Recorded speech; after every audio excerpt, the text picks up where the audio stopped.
Hai guys, nama saya Ninyoman Dambadina Lorencia Wiradharma. Saya dari Universitas Ubaya dengan NRP 130320182 kelas paralel F, dan di sini saya akan memenuhi tugas komunikasi bisnis saya dengan membuat video presentasi mengenai gerakan mendukung vaksin COVID-19. Yang pertama, apa itu virus corona? Virus corona adalah virus yang menyerang sistem pernapasan. Dan virus corona bisa menyebabkan gangguan ringan pada sistem pernapasan, infeksi paru-paru yang berat, hingga kematian. Lalu apa saja gejala-gejala yang menandakan seseorang terinfeksi virus corona? Gejala umumnya antara lain, yang pertama, demam. Seseorang dapat dikatakan demam apabila suhu tubuh di atas 38 derajat Celcius. Yang kedua, batuk kering, dan yang ketiga, sesak napas. Lalu beberapa gejala lainnya antara lain, yang pertama diare, sakit kepala, hilangnya kemampuan untuk menghirup bau atau anosmia, hilangnya kemampuan mengecap rasa, dan ruam di kulit. Lalu apa saja fakta-fakta mengenai COVID-19? Yang pertama, gejala-gejala COVID-19 umumnya muncul dalam waktu 2 hari sampai 2 minggu setelah penderita terpapar virus corona. Yang kedua, virus corona dapat menginfeksi siapa saja, tetapi efeknya akan lebih berbahaya atau bahkan fatal bila terjadi pada orang lanjut usia, ibu hamil, orang yang memiliki penyakit tertentu, perokok, atau orang yang daya tahan tubuhnya lemah.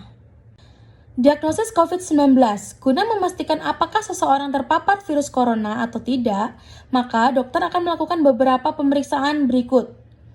Yang pertama, ada rapid test untuk mendeteksi antibodi. Yang kedua, swab test atau tes PCR untuk mendeteksi virus corona di dalam darah. Dan yang ketiga, CT scan atau ronsen dada untuk mendeteksi infiltrate atau cairan di paru-paru. Lalu bagaimana pencegahan virus corona? Yang pertama, terapkan physical distancing, yaitu menjaga jarak minimal 1 meter dari orang lain dan jangan dulu keluar rumah kecuali ada keperluan mendadak. Yang kedua, gunakan masker saat beraktivitas di tempat umum, terutama di tempat yang ramai.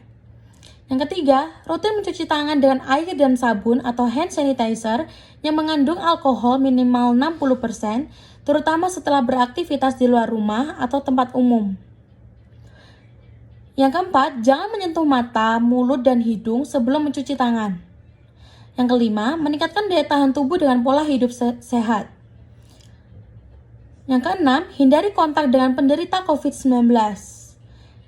Yang ketujuh, tutup mulut dan hidung dengan tisu saat batuk atau bersin. Yang kedelapan, jaga kebersihan lingkungan dan benda yang sering disentuh. Lalu di sini saya akan menjelaskan apa fakta mengenai vaksin COVID-19.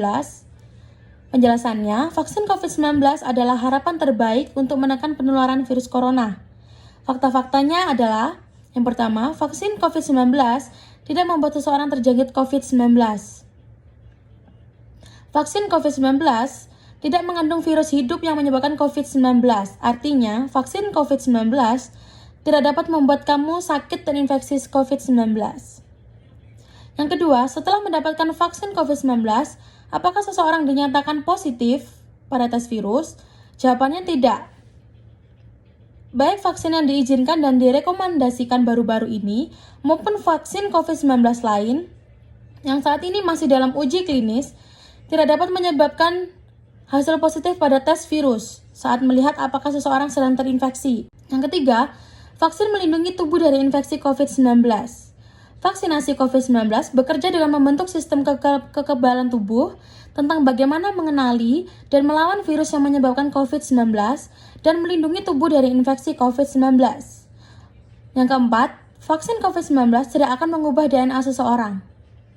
Vaksin COVID-19 tidak mengubah atau berinteraksi dengan DNA dengan cara apapun. Vaksin mRNA messenger atau vaksin mRNA adalah vaksin COVID-19 pertama yang diizinkan untuk digunakan di Amerika Serikat. Vaksin ini mengandung sebagian protein dalam virus yang memicu respon imun dalam tubuh. Perlu diketahui, mRNA dari vaksin COVID-19 tidak pernah memasuki inti sel. Di sini dikatakan vaksin bukan obat. Lalu apa itu vaksin? Vaksin COVID-19 bukan obat karena sifatnya pencegahan yang berfungsi mendorong pembentukan kekebalan tubuh spesifik pada penyakit COVID-19 agar terhindar dari penyakit berat. Lalu apa saja manfaat vaksin COVID-19? Yang pertama, menurunkan angka kesakitan dan kematian akibat COVID-19. Yang kedua, mendorong terbentuknya herd immunity. Yang ketiga, meminimalkan dampak ekonomi dan sosial. Tidak perlu takut untuk mengikuti vaksin COVID-19 karena sudah dijamin dan dipastikan aman dan efektif. Jangan lupa juga untuk terus menjaga kebersihan, menaati protokol kesehatan, dan berusaha meningkatkan imunitas tubuh kita. Stop penyebaran virus corona agar keadaan perekonomian di negara kita segera pulih dan membaik. Terima kasih sudah menonton video saya. Jangan lupa untuk klik like dan jaga kesehatan. Bye-bye.